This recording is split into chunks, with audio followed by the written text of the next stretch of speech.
Well, thanks, Ken. We're at the Laguna Woods Village driving range, and joining us now is golf professional Esteban Toledo. What brings you to Laguna Woods?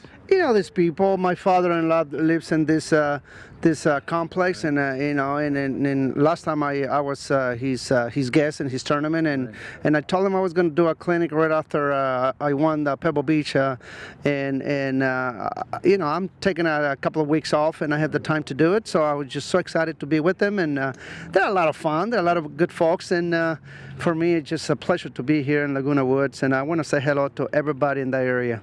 What do you think of the golf course? You've been able to play all over the world. It's a very nice course, especially for a private community, right? For the 3 9 holes, and they're all tight, they're all terrific, and I think it's good for me so I can practice my short game before I get to the Mitsubishi Electric up in Hawaii. So I'm really excited about it. The people are great, and great golf course. They show up on time, and it just happened to be here. I love the game, and to share something with them, and it's pretty special. You gave a little bit of instruction a little bit earlier today. They all had some wonderful questions for you.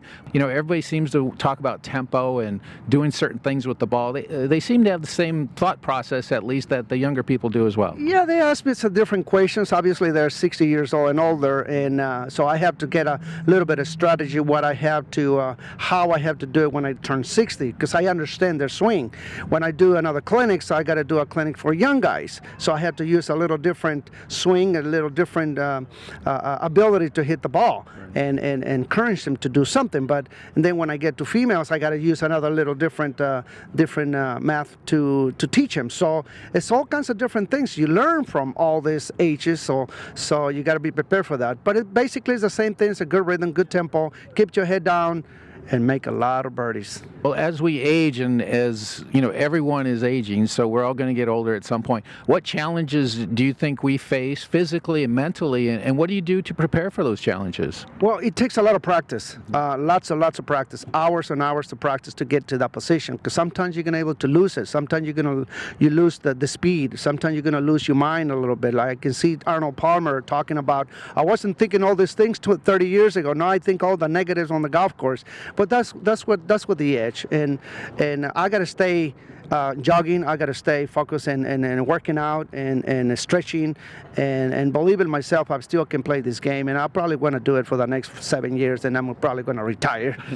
All of us who play golf know it's a difficult game. You actually spent 12 years on the Q school. How difficult and frustrating was that, and was there a time you wanted to put the clubs away?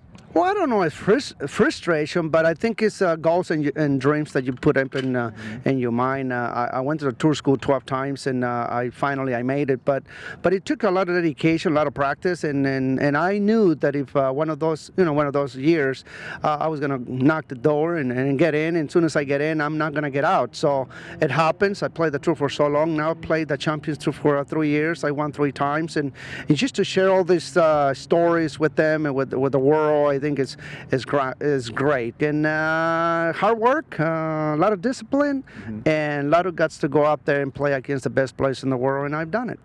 Let's talk about stories. Your story is incredible. You come from Mexicali. You come from a very poor family in a very poor area, and you were able to work at the golf course, and you had some help too from someone here in Southern California. Tell us about that story. And actually, there's a book written about you as well called Tin Cup Dreams, and it's almost like the story of the blind side on football, but it's your story playing golf. Well, I think this is a better story. I wrote the book because I want the people knows where I come from, and to able to have dreams and goals and reaching them. To get to the tour is not that easy, but at the same time, I had a lot of people who support me, and I think it's huge for me.